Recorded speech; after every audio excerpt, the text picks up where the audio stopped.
Manolotra ny araba tokolasy tokovavy tonga soa atao anatin'ny fampalalam-baovao izay anasanantsika rehetra anaraka izany hatramin'ny farany. Somary tarakely ny fanomboan'ny fampalalam-baovao noho ny fanarahantsika mivantana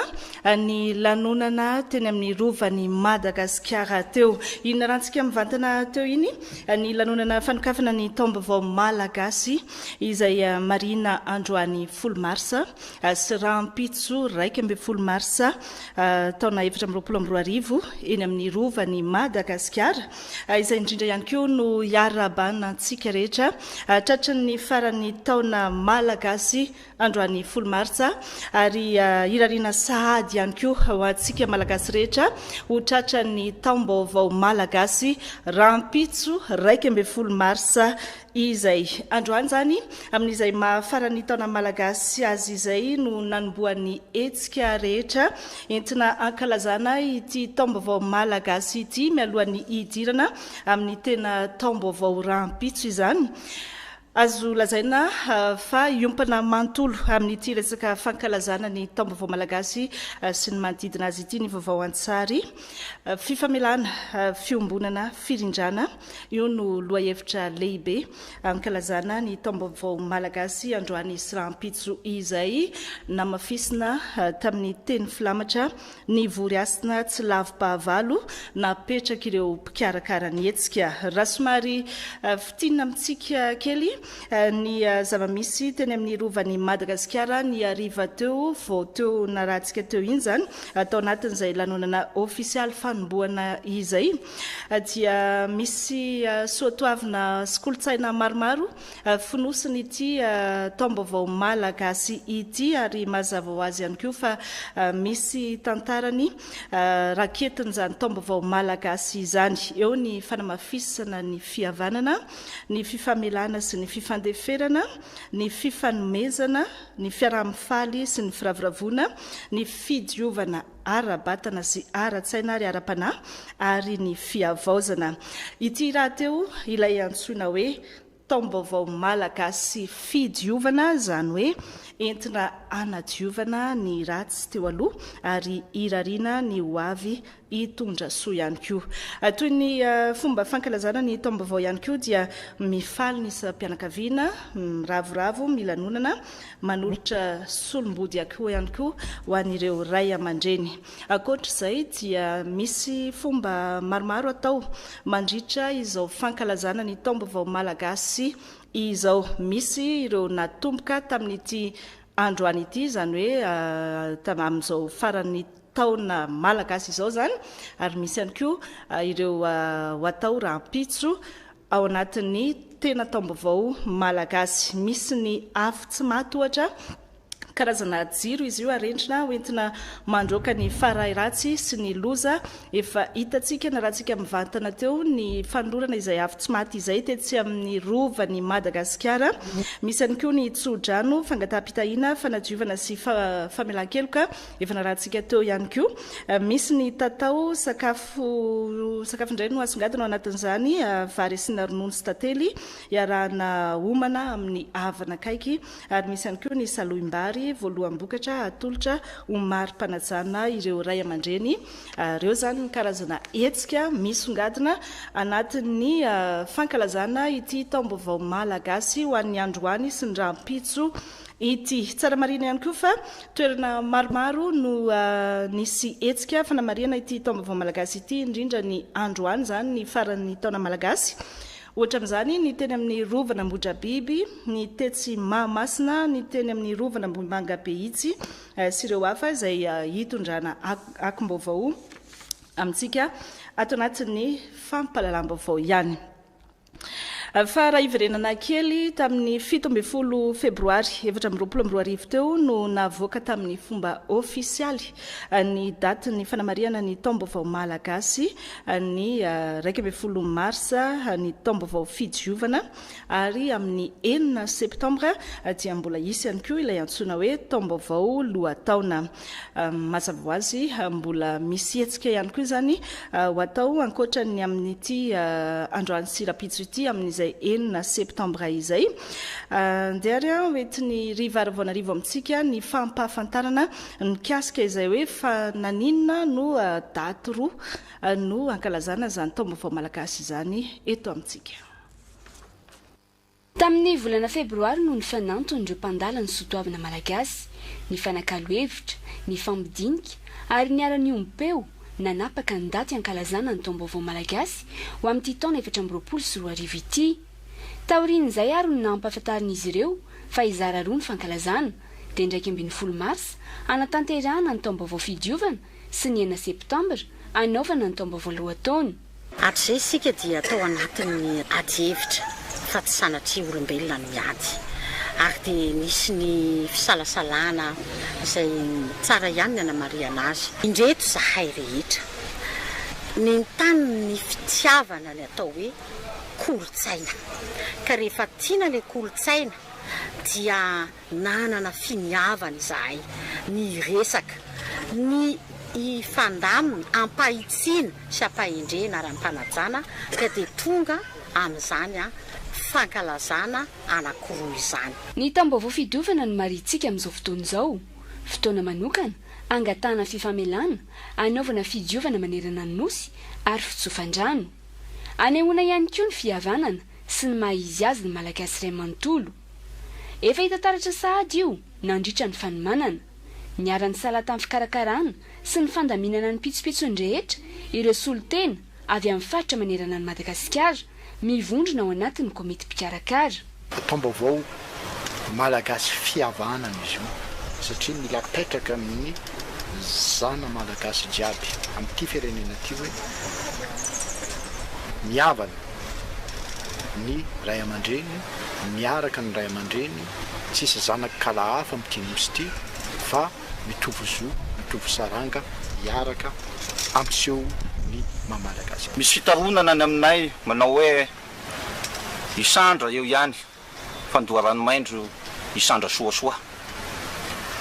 Raha sasanangy samy manany azy teo aloha ny mikarakara ny taom-baovao malagasy dia izao efa iraika ny komity mikarakara azy. Izay indrindra no ijoroana eto anatevin-daharana amin'ny fikarakarana noho ny fihavanana sy ny firaisan-kina efa nisy teo amin'ireo razambe fahizay ka toizana hatramin'izao. Fitaom-pivavahana ny Alahady 3 martsa lasa teo teto amin'ny FJKM Ambodrabiby no nanokafana tamin'ny fomba ofisialy ny fanamariana ny taom-baovao malagasy ho amin'ity taona 2024 ity no karakarainy ny taranaka Ambodrabiby. Inao mafisy ministra ny serasera sy ny kolotsaina Augustin Andriamananoro fa mifameno ny maha-kristianina sy ny fomba maha-malagasy ary tsy tokony homenatra isika fa malagasy. Zava-dehibe hoy kosa ny prinsesy Lalany Tsimamanga Fenisoa ny isiny ny fanetretena sy ny fihavanana olovainy ny taranaka. Ny toy tamin'ny fizarana fidiovana ny hetsika. Nanomboka ny Alarobia 9 mars hatramin'ny Sabotsy 7 mars no nahafahan'ireo izay liana naka ny fidiovana teto amin'ny kianja Bareny Mahamasina. Hazo 20 lohany ahitana ody fady, mandrava sarotra, fanazavana, fiarovana, fanalana mosavy no natambatra natao hidiovana, androna sy analana ny ratsy rehetra mialoha ny taom-baovao malagasy. Sarobidy ary manakasina amin'ny fotom-pisainana malagasy tokoa mantsy ny fahadiovana. Nandritra ireo 3 andro ireo, fidiovana 503 alina no nozaraina maimaim-pona teto. Fa ankoatra ny fidiovana dia teo ihany koa ireo naka fitaovana hafa toy ny jiro-panazava. Fa nisy ihany koa ny fampianarana ny fomba sy ny fahendrena malagasy nataon'ny Maya na ny malagasy iray asina teny Ambodratrimo. 2 andro mialohan'ny fotoana anaovana ny taom-baovao malagasy sy hatrehana ny fidiovana. Nampitaina tamin'izany fa zava-dehibe ny fidiovana ara-batana, ara-piarahamonina ary ara-panahy. Tsy fanompoatsampy ny taom-baovao malagasy fa fahazoana tsodrano sy fidiovana alohan'ny andraisana ny santabary ary tsy fanisana andro toy ny almanaka fampiasantsika. Manerana ny Madagasikara ny fankalazana ny taom-baovao malagasy ary manomboka amin'ity Alahady 10 marsa ity ny fankalazana. Ho an'ny eto Antananarivo, maro ny hetsika tanterahina, anisan'izany ny eny amin'ny rovan'ny Madagasikara sy ny etsy amin'ny kianjan'ny Bareny Mahamasina, iarahana ny mpanandratra ny nentin-drazana. ho any ndraiky 10 marsa 2024 fanamariana ny taom-baovao malagasy kosa isy ny fombafomba isatsokajiny toy ny tatao ny vary amindronono tondrahatately ny fanaovana ny tsodrano sy ny fafirano ary ho faranana amin'ny ady iragasy ny lanonany misy ny fady mila tandremana ho an'ireo maniry no eny mahamasina ka hivatsy sakafo toy ny sy fitondrana sakafo misy kisoa sy tongolo gasy raha ny fanazavana vampikarakara aorinyity taom-baovao fidiovana ity dia amin'ny 9 septembre indray no ifamitona ny malagasy ho amin'ny taom-baovao lohataony fotoana angataham-pitahina isandratany natiora sy hidirana amin'ny asa fambolena mazavany amin'iny taom-baovao malagasy zany hoe ny malagasy rehetra zany no miara-mifaly ao anatin'izay raha iverenantsika kely ny zava-misy teny amin'ny rovany Madagasikara tamin'ity andro any ity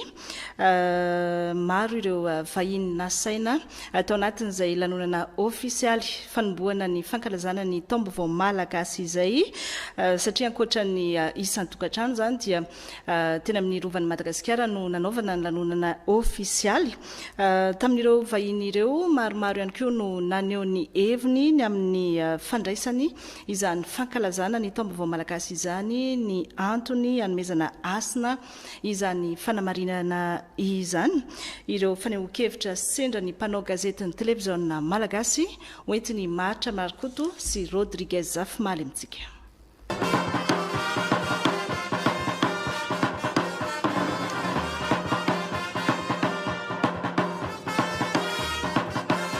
maneho ny mampiavaka ny isam-paritra ny taovolo sy ny fomba fitafin'ireo tonga teto amin'ny rovany Madagasikara nanomboka tamin'ny 4 ariva ny fahatongavany mpanatrika avy amin'ny lafy nosy ary ireo vahiny ihany koa fotoana anehoana ny mahiray ny malagasy ny firaisankina sy ny fihavanana fotoana ihany koa anombohana zavatra tsara sy anavaozana ny fomba fisainana io no nambara ny ministry ny serasera sy ny kolotsaina malagasy ary androm-pifaliana ny taom-baovao malagasy fa indrindra androm-pamelana androm-pifankatiavana ary fidiovana ihany koa anamatika ny lasa itsika anadio ny izay rehetra iverintsika fa tokony avalona ary amitrana izay rovitra izay no lanantsaina entina hitonanatsika amin'izao lanona taom-baovao malagasy zao mba ho tena tsy fitafy vaovao fa tena olom-baovao mba tsy tena fijery tsotro zao fa fijery vaovao ary minotsika fa izasy ianao hiaraka ifamitantana amerina indray amelokasina ny tantara ny asin'ireo sotoavina malagasy dia ny fahendrena ny fihavanana indrindra ny fahadiovana ka androany izao ariva ny fahafolo ny volana marsa izao dia hosokafatsika zany ny fanehitana ny afo tsy maty ny afo moa mazava ho azy fa afo dia manadio ary ny fanamasina raha ohatra ka niseho hita maso dia niseho tamin'ny alalan'ny afo ny afo any koa dia everitsika fa manazava mitondra fanana ka izay endrika hita maso izay no entsika ihany koa anatsolovana sy tronana zavana ho andreo tontolo rehetra izay any ambadika mety tsy hita maso ifamela ary indrindra anadio izay no atonga antsika androany anomboka amin'ny hoe fandretany afo tsy maty eto amin'ity rovan'ny Madagasikara ity izay ny afo izay nandevona no indrindra ankehitriny no afo anavelona ary isorana filoam-pirenena satria afaka manao zao lanona izao tsika no izao fotodrafitrasa nitsangana izao raha toka ny afo tamin'ny taona 1970 volana novambra no nandrehitra ka nandrava dia ny filoam-pirenena no nanangana ary ankehitriny ao amin'izany kanja masoandro zany no amerenantsika indray ny firaisankina ny amerenantsika indray ny antitry ny tantara sy ny vakoka ka amerenan-kasiny indray ny soatoavina mamalagasy koa dia fetin'ny malagasy iray manontolo ny taom-baovao amerenana ny fihavanana izay mampiavaka ny malagasy sambany teto amin'ny tantaran'ity firenena ity ka nandray anjara nanao tany soroka ho an'izany fampihavanana zany satria fampihavanana ny tena fototra ny ministera ny kolotsaina sy ny serasera ilay afo natao hoe fitiava-tanindrazana ilay afo ny fifakatsiavana izay hoentintsika miampita amin'ny taona ho avy ny raha-pitso ka ho fanilo ho modelin'ireo zaza itsika mba hahafahantsika rehetrarehetra reto manatanteraka an'ilay hoe Madagasikara tsy maintsy mandroso ary tsika rehetra tokoa dia tsy maintsy mandresy. Nandravaka ny fotoana ny hira nataon'ireo mpitsoka mozika.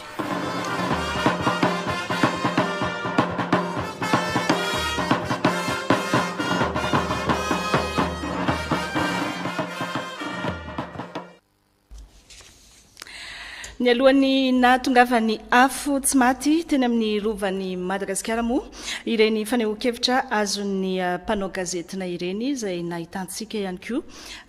ireo karazana kolotsaina sy soatoavina nisongadina anisan'izany ihany koa ny fomba fitafy samihafa hita tao anatiny izay lanonana fankalazana ny Taom-baovao Malagasy izay tsara ny manamarika fa ny fampitana mivantana sy ny sary rehetra teny amin'ny rova ny Madagasikara dia niarahany televiziona Malagasy niasa tamin'ny Malagasy TV. Nanahoana kosa ny tetsy mahamasina tamin'ity fanamariana ny farany taona Malagasy ity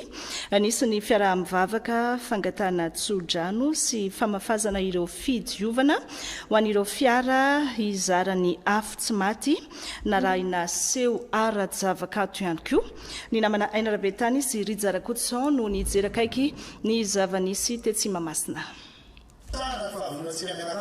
Tamin'ny 3 ora-torakandro no nanomboka tamin'ny fomba ofisialy tamin'ny alalan'ny kabary Fanokafana nataony ankoay karakara narahany vavaka fangatahantsodrano ny Taom-baovao Malagasy fidiovana 4 teto Mahamasina ity. Teny filamatra ny vozina ny hoe ny voriasina tsy lavo-bahavalo. Makasikasika ny zavatra rehetrarehetra fombafomba izay natao teo ny antsonan'Andriamanitra ny tsorana an'Andriamanitra ny zava-masina ary ny raza-masina rehetra izay mety ho any na ny fantatra na ny tsy fantatra tamin'ny fandavarariana ny zavatra rehetrarehetra satria sitrapon'ny zareo ary fitahiany zareo matoren'ny tanteraka rehefa hoe matoren'ny tanteraka nefa dia noho izay indrindra no antony ny tsorana an'Andriamanitra sy nangatahana aminazy ny fitahiana rehetra mba ho tsara ny andro ho lavorary ary niza eritreretrahanao ratsy eto anivon'ity toerana ity dia ao anatin'izany hoe foana ny sampona miala ny saritaka ka dia ho levon'ny hevitra ny ali isan'ny ratsy ataony. Raikitra avy hatrany taorian'izay niseho ara-javakanto goavana mpanakanto tsy latsaky ny 30 ny fandiminy akatra teto nisongadina ny fiangaliana ny Mamalagasy.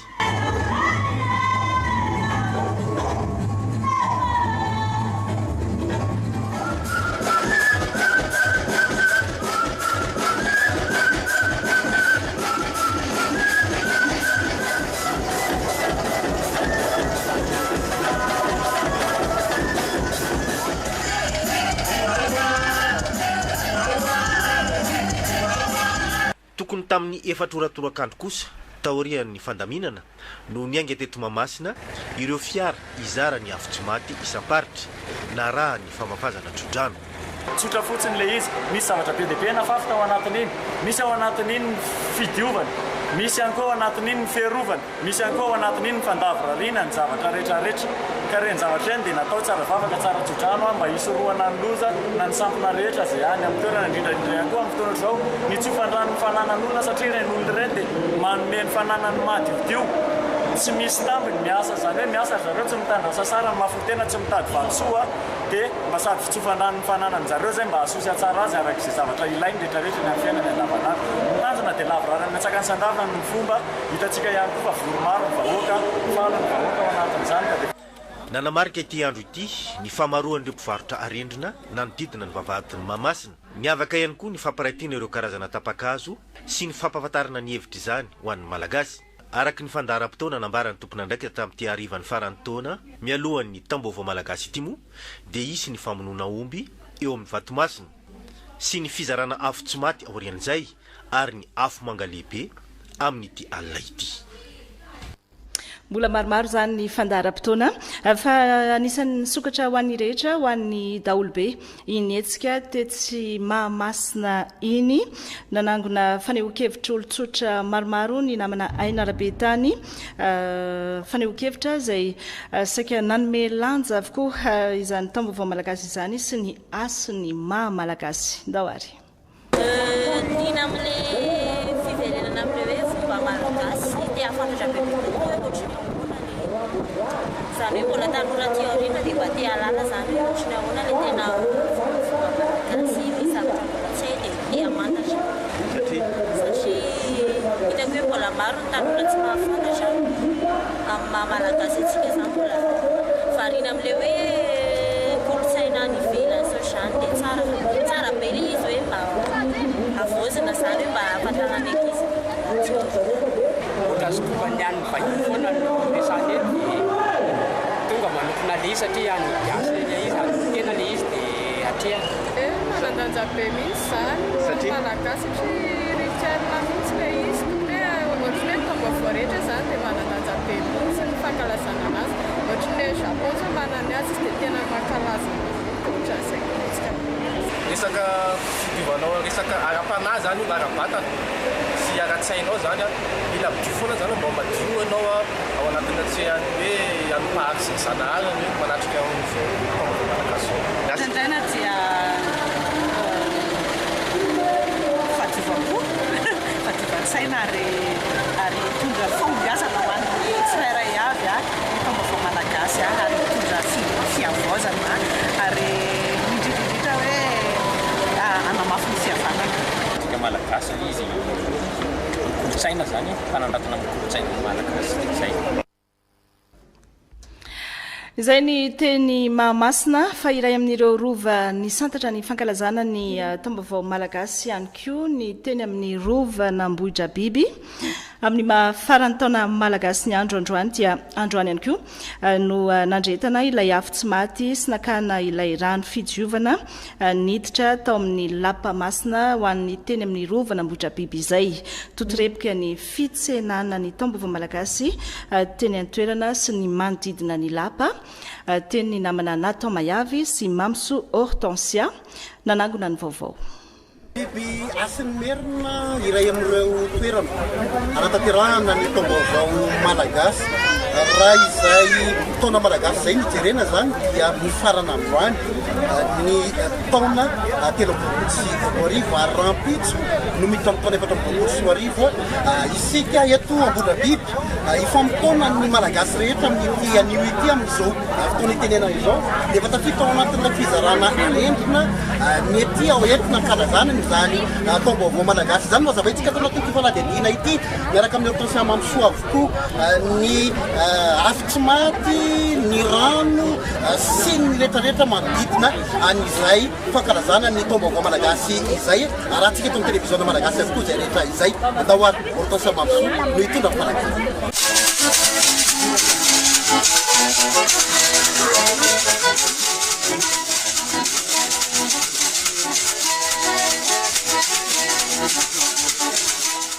andro farany amin'ny taona no diavina na farany taona hitsenana ny taom-baovao malagasy ny andro anio tokony ho tamin'ny 12 ora sasany no nanomboka ny fanamarina ny fankalazana ny tety amin'ny rova n'Ambohidrabiby sy ny manodidina tamin'ny 2 ora sasany teo no nandrehetana ilay afo tsy maty ilay afo fidiovana manala ny ratsy rehetra mitondra fahazavana ho an'ny firenena no izy aparitaka fa mitondra fahazavana ihany koa ho an'ny isa tokantrano raha entina ao an-trano fanazavana tsotsotro ireo amin'ny fomba malagasy tian'le hoe afo tsy maty ny ataontsika hoe afo tsy maty zany ny afo zany dia natao anadiovana ndatrareta ohatra zao tamin'ny fomba malagasy raha avany amin'ny ratsy avanitsika na avany amin'ny lozo ka hididorina teny tokantrano dia mandingana afo dia lasa ny may an'le afo le ratsy ny afo koa zany dia mamoaka hafanana anafana ny vatana anafana ny fiainana andolona ny zavatra ratsy dia natonga an'izy afo tsy maty zany mba tsy ho maty le afo eto Madagasikara fa mepita ary ratsy rehetrarehetra ny lolo ratsy ny zavatra ratsy zay eto amin'ity Madagasikara ty de iny afo iny tompoko ny andoro an'izy de iny afo iny koa hitondra fahazavana ho an'ny isa-tokantrano zay nakan'le afo mety nanody any tokantrano io afo io zany zao tsy maty mihitsy io manty amin'ny anomboka androany nandetana azy teo tamin'ny amroa teo pahatonga ny rapitso maraina pahatonga ny firavana tsy maty io afo io fa mitondra foana ny olona mitondra ny olona tsy maty ao anatin'le fidiovana efa selisytanisaka misy teo le fandeha le fidiovana disan'zay le afo tsy maty ka fomba fandretana azy misy zava-manitra isan-karazany azo manitra isan-karazany zany ao ny empoka manitra isan-karazany reny iny zany sady manome ao anatin'le fidiovana manome anitra ny rehefa midio dia manome anitra ny rivotra iainana manome hafanana le afo tsy maty io misy afo zany azo avy amin'ny kitay le anitra isan-karazany empoka sakalava ramy misy tamin'ny rano misy andrarezina ihany koa loany ihany koa no nakana ilay rano fidiovana tany Andoharano ilay rano anaovana fandroana eo andrefan'ny lapa fenoasina midika ho fidiovana fanarenana ritsodrano ho an'ny vahoaka rehetra sy izay mahandro aminazy ty le rano nalaina rano fidiovana nalaina tany Andoharano io Andoharano zany de toerana Andohalo toerana fidiovan'ny mpanjaka ny masina rahalambo sy masina rahabiby tamin'ny fotoan'androny zay andro fidiovana faran'ny mpanalana faran'ny lohany ota zao ka le andro zao zany le ipitrano le tsinana volana rapitso zao zany le teo fanalanan'ny lohany fanalanan'ny ratsy rehetrarehetra mba amatanana zavatra tsara ndray rapitso maraina de ty zany natao hoe voatavo arivola dika voatavo arivola tompoko de voatavo fanaremana fieremana fisandratana zay nampiasany mitondro razambentsika taloha de anadiovana zany izy ty de ny rano nalaina teo moa zany nentina miaka ty rano ty zany itsofana rano ny vahoaka ndray isasana sy itsofana rano ho an'ny vahoaka raha pitso maraina amin'ny andro sandatrandro mazava ratsy vaky masandro maraina any amin'ny manomboka any amin'ny efatra maraina anoany de ty zany niteraky ny taranaka ateroka no voatendry ndray aman-dreny taloha zany manao an'le fanadiovana sy ny faforano ho an'le vahoaka tsy dibohitra manodidina ny rovana Ambohidrabiby no natao mitolakandro teo rehefa avy eo ihany koa no anaovana ny arendrina manodidina ny rova ary efa nisy ny fizarana izany mialoha fahafantarako azy dia mena fandresena reny fotsy fana teza hitantsika dia afaka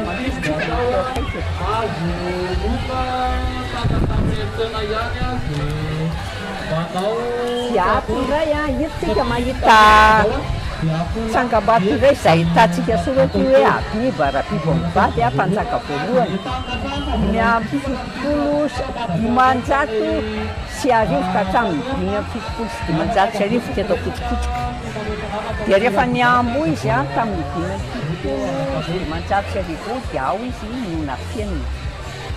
dia ataon'ilany ato raha maitso akanjo vady dia hitatsika avaratra indray ao misy andrasendrasoa fadin'andrenam-pomerina voalohany sy ny taranany zany hoe izy ireo dia niteraka rovavy andravoasokolo sy ravoasandriny dia mbola misy taranany eto hatramin'izao izay mbola mifanerasera miaraka amintsika rehetra ao zareo hatramin'izao dia ny ato amin'ny ilany atsimo indray ao misy ampanjaka rahalambo mandra maraina ny totorebiky ny fitsenana ny taom-baovao ety amin'ny rovana Ambohidrabiby asandrato ny asina maha malagasy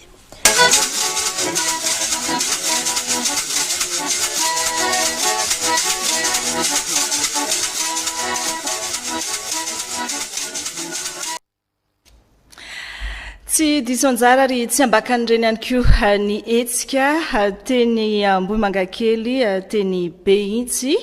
na kotrokotroka izay etsika nanamariana ny farany taona malagasy sy ny fandraisana ny taom-baovao malagasy rahampitso izay Ambohimangakely Behitsy izay toerana anisany manatantara amin'ny fomba mampanao malagasy eto amintsika. Babi Stéphane sy Stéphane Alphonse indray no teny Ambohimangakely be mahitsy.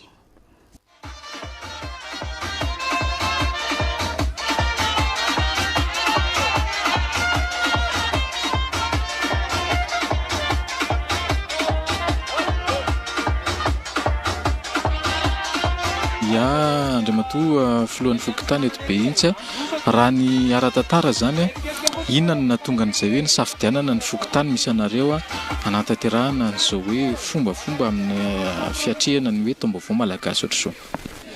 Behitsy zany raha ny arany ara-geografika dia atia avaratra atsinanana ny lapa manjakamiadana. Zay moa zany raha anatin'ny commune Ambohimangakely zay raisina hoe ivon'ny commune Ambohimangakely dia raha mihazo amin'ny manjakamiadana io zao mety eo amin'ny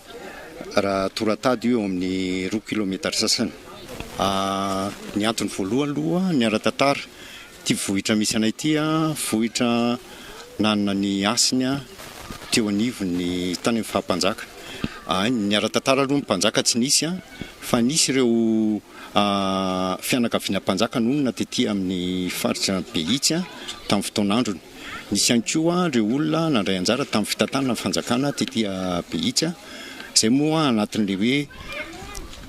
tsy miambeolona sy ny tsy mahafotsy zay no hoe tia toerana. Dia manaraka an'izay ihany koa ho an'ny tia tanàna filalovan'ny fandalovan'ny mpanjaka rehefa hiazo ny lapa manjakamiadana izy. Rehefa avy any Ambomanga izy dia izy moa ny mpanjaka iara-malala hoe somary lavalava tongotra ihany izy dia tia ny lalana dia mihazo manjakamiadana fa kany sasatra teto misy toerana tsy misy dobo fa rehefa mandalo izy dia eo izy no misaika. Mafilo pokotany anao eto amin'ny fokotany Behitsy mety hoe avaizany ny Andohany zay anarana maha Behitsy anazy zay mety misy fifandraisany amin'izay hoe fomba antsika malagasy hatramin'izay nisy zay ve zay. Ny Behitsy moa zany nisy an'izay hoe le mahitsy tety. Le mahitsy io no piaro ny tanàna anay. Zay le mahitsy zay zany misy fifandraisany amin'le fomba satria le mahitsy dia anisany mpitatika ny mpanjaka rehefa le makery amin'ny mihazo ny lapa manjakamiadana izy. Dia le mahitsy moa zany mitompo ny tanàna teto.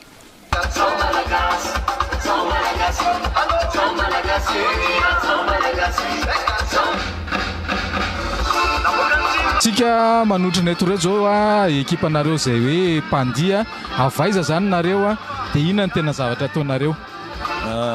Izahay dia mpandia tia malagasy avy eo amin'ny akamaso akizy tazainao amin'ny akamaso izahay dia mivoy manokana amin'ny tia malagasy. Tia malagasy izany hoe tanora amin'izao fotoana zao no mandeha ao anatiny dia izana fanarahana zay vanim-potoana misy an'izao zay le tia malagasy ataonay. Inona zany zao endrika soradia ataonareo zao? Zao endrika tia zany zao dia izahay no mieritreritra hoe tia malagasy moderna zany no eritreretinay hoe anaovana lesy. Somary hoe miavaka ihany le fiakanjo misy safidy manokana ve ny amin'izay? Le fiakanjo ihany koa hoe nampanarahana zay vanim-potoana amin'izao fotoana zao ihany fa tsy mivoana amin'ny hoe mamalagasy. Zay no antony zany misy fikarohana kely zany hoe ohatra na ahoana ny itiavan'ny rehetra anazy nefa tsy miala be amin'ilay malagasy. Zay no tena tanjona anatin'ny lesy na le fomba fandihy na le fomba fiakanjo.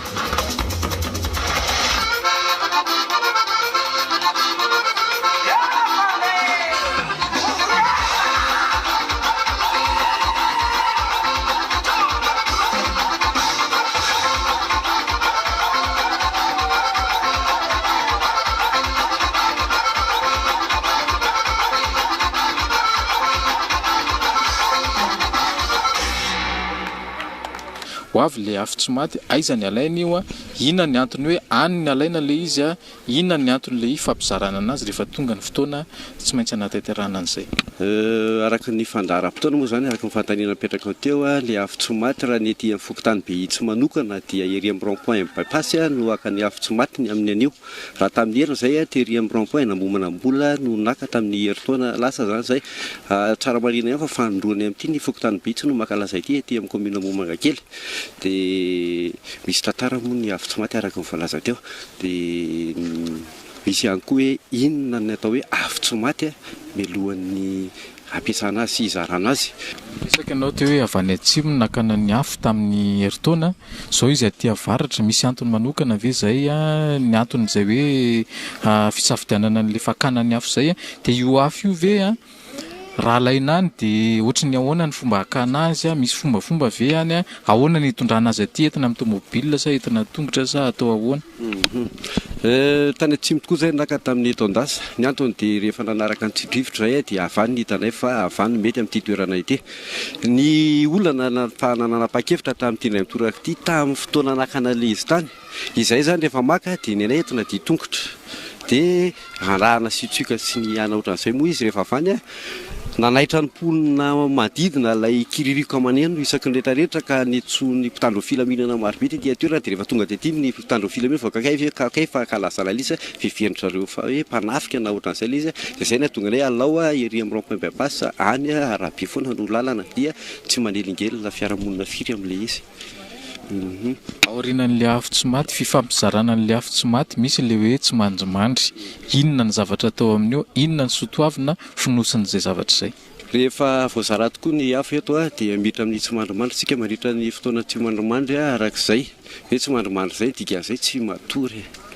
tsy matory aloha zany voalohany tsy matory ao anatin'izay ny fanetanana isan-karazany kilalao di malagasy vakodrazana sy ny rehetrarehetra no entinay anaovana azy eto tiako ihany koa manamarika fa tanàna tambazotra tany nahita n'ilay hoe tsy mandrimandry dia mezany olona le izy fa nieritreretiny amin'ilay saina anankiray le hoe lapabe no nataony mifangaro nefa ny amin'ny vanim-potoana tahaka itony dia fady teo amin'ny malagasy ary tsy atao mihitsy ilay rafitra any amin'ny lapabe makaty amin'ny fankalazana ny taom-baovao malagasy sy ny aty amin'ny tsy mandrimandry tsy azo atao fa manimba ny asina maolona ny fieritrereto malagasy azy mody masoandro na amin'ny enora sasany eto amin'ny fokontany behitsy Ambomangakely amin'izao ora sy fotoana iresahana izao miala any amin'ny rond-point bypass na ny kiondalana ny bypass zany ilay afo tsy maty amin'izao ora iresahana izao tsy tapitra treo akory ny lanonana fa mitoy mandra-parain'ny andro araka ny fandaharam-potoana eto behitsy ao anatin'ilay atao hoe tsy mandrimandry iny teny behitsy Ambomangakely iny zany no manakatona ireo vaovao tamin'ity fankalazana ny taom-baovao malagasy ny farany taona malagasy androany 10 mars ity hidirantsika ihany koa amin'ny lafim-baovao hafa amara-paranantsika ny fampahalalam-baovao tantely amam-bahoana moa ny fiainana raha avy nanaraka ireny lanonana samihafa mikasika ny taom-baovao malagasy ireny isika dia vaovao mampalahelo kosa ny an'ny eo anivon'ny zavakanto nodimandry ny atoandro teo imika kely mpitendry zavamaneno basista moa no tena nahafantarany maro azy rehefa nanaraka fitsaboana nandritra ny herinandro maromaro tena amin'ny hôpitaly lehibe iray eto andreny vohitra vokatry ny fahatapahany lalandra madinika tao amin'ny lohany no nitarika izao fahafatesan'izao sarotra ny fitsaboana ary lafo vidy ireo fanafody izay tsy maintsy nilaina ka nahatonga ireo karazana tolo-tanana maro samihafa natao an'ity mpanakanto ity kanefa dia tsy tanany ainy fa izao izy nodimandry izao zany tsy aivina fa imika kely dia mpitendry tamina tarika maromaro tarika malaza toa ny Samuela ny tarika zay ny tarika fameno sy ireo hafa izay ato amin'ny televiziona malagasy dia mametraka ny fiaraha-miory amin'ny fianakaviany fa anomboka tsy hoela ny Ramadan na ny fifehezana ho an'ny mpino silamo eto Madagasikara. Miankina amin'ny fipotra ny volana moa no anombohan'izany Ramadan izany izay vinavinaina ho rampitso na amin'ny talata izao zany. Misy antony sy dikany lehibe ho an'ireo mpino silamo ny fanarahana izany Ramadan izany. Horantsika ny andindim-baovao. Araka ny andeha teny-masina ao amin'ny boky Korany amin'ny suratul Baqara amin'ny andininy 3:20 ka hatramin'ny 5:20 izay manao hoe o iaranareo izay mino nodidena ianareo anatanteraka ny fifezana tahaka ny nadidena izany tamin'ireo voaka teo aleonareo mba hazo fatahorana ianareo ka mankahely isika rehetra mba hatanteraka zany fanimpona lehibe zany hatramin'ny farany. Ny volana masina Ramadan Mubaraka dia anisan'ny fotom-pinoana ao anatin'ny finoana Islam. Voadidy ao anatin'ny boky masina Korany manao hoe ba'da a'udhu billahi minash shaitanir rajim ya ayyuhalladhina amanu kutiba alaykumus siyam kama kutiba alal ladina min qablikum la'allakum tattaqun. Sadaqallahu al-azim. O ianareo izay nino voasotra sy voadidy ho anareo ny fifehezana tahaka ny nandidiana izany tamin'ireo vahoaka tany talohanareo mba hahatonga anareo ho hanana votom-pinoana. Ny volana Ramadany dia famindrampon'i Allahu subhanahu wa ta'ala familan-keloka fanafahana ny olona tsy hiditra ao anatin'ny afobe samy hanatanteraka ny fivadian-kana ao anatin'ny fitoniana sy ny fiadana isika rehetra ny mpanaraka ny finoana Islam. Manainga isika rehetra muslim mba hivavaka ho an'ny tanindrazantsika Madagasikara amin'izao volana masina Ramadan izao mba hisiany fitoniana, fifankatiavana, fifamelana fa indrindra ny fifandeperana ny ambipo mba ho tonga ao anatin'ny hazavana sy ny fampandrosoana. Tapitra ny fampalalam-baovao ankasitrany sika rehetra nanaraka hatramin'ny farany ankasitrany ihany koa ny ekipa-niarana anatontosa rampitsy mbola iaraka aminao ny tenako mametraka ny veloma mandra-piona tompo klasy tompo vavy.